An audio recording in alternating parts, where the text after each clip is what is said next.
I'll describe how I've eaten in the past, how I got from 9 stone to 18 stone naturally, and then how as I got bigger and bigger and bigger, I had to start thinking about nutrition more, basically quality nutrition that I'm getting. When I was younger, I wasn't a very big eater at all, so when I started bodybuilding, it was quite a shock to the system. The training side of it wasn't so much of a shock, because I was been into sports in a big way, but the eating side never occurred to me at all. So when I started reading magazines and decided that I had to put somewhere until a skinny 9-stone kid, I basically started force feeding myself. So there's no other way I could do it. 5 a day and then stop when I was full, and maybe eat twice a day. And that still counts now. I'm not naturally a big eater. I have to force everything down. I don't want this. I don't want this at all, but I'm going to drink it. You know, that's basically where I'm at. But when I was younger, I had to more of an extreme. You didn't have the supplements that you have nowadays. As an example, it's a disgusting example, but just an example of how I force-fed myself when I was younger. Don't think I'm an animal or anything like that, but I'm just trying to get across how I had to force-feed myself when I was younger. About the age of 17, 18, I think it must have been 17 before I had my knees done. I used to work during the day, then I'd come home, lay on the bed for half an hour, then go straight to the gym. Basically, when I got into the gym, I had time to get maybe one long big meal in, and then I'd go straight to bed, but the following morning at 6 AM to go to work. So I used to come in and have a proper meal like chicken, with potatoes, beans, things like that. It wasn't really ultra strict diet at the time. We were trying to pile as much weight as possible. I used to have 2 litres of ice cream every night. On top of that, I was eating about a dozen Mars bars a day, or having about 12 to 16 packs of full fat milk a day. Anyway, this particular evening I came in, I had my meal, I had my ice cream. At the time I was experimenting with desiccated liver tablets, and I were on 120 of these double strength ones a day. They were huge, like really big, like horse tablets. And I sat in bed, ready to go to sleep, and I remembered that I'd only taken 60 that day. I had 60 to take in one go.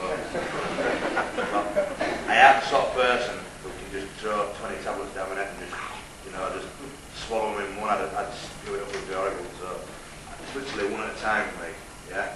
So about half an hour later, I get the last one down my neck. I felt really ill. I swear, I felt horrible. Yeah, I laid down, trying to go to sleep. Sat bottom right in bed and spewed right across the bed. All landed in corner out. I had like exorcist.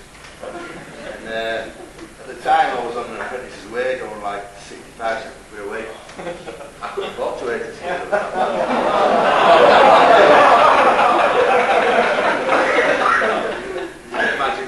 Walked in my bedroom was all on my hands and knees, grovelling me on sick. A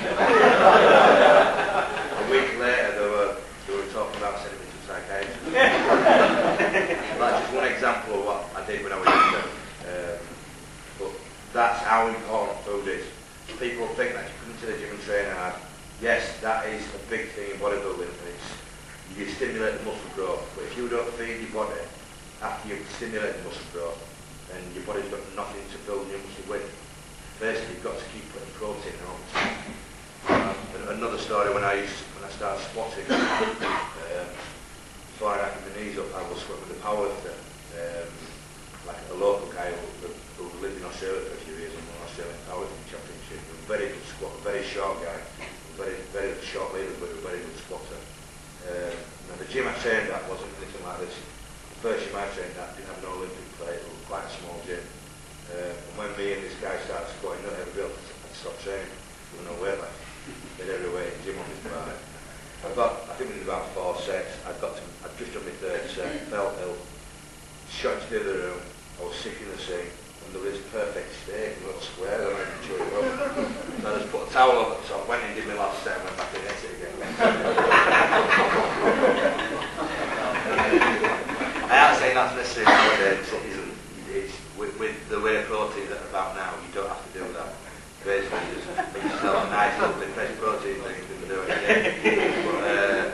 But at the time, like, steak's quite expensive, and they just get little tablets. When you're a kid, it costs a lot of money. Well, as I got older, I stopped basically counting calories and more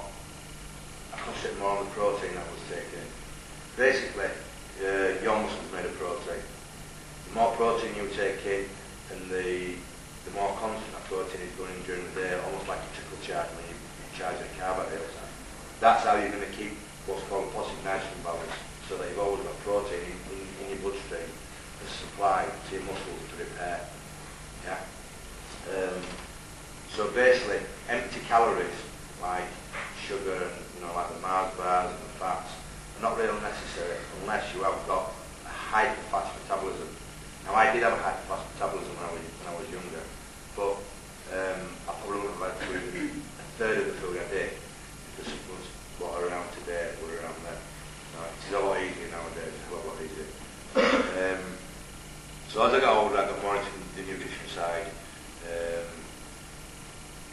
Basically learning most about nutrition up to now really. I mean, when I went to Paul about 4 months ago when I went to see Paul, I was weighing 21.5 stone. He put me on basically like 15 protein drinks a day. Basically I was sipping every hour and a half, I was sipping Genesis.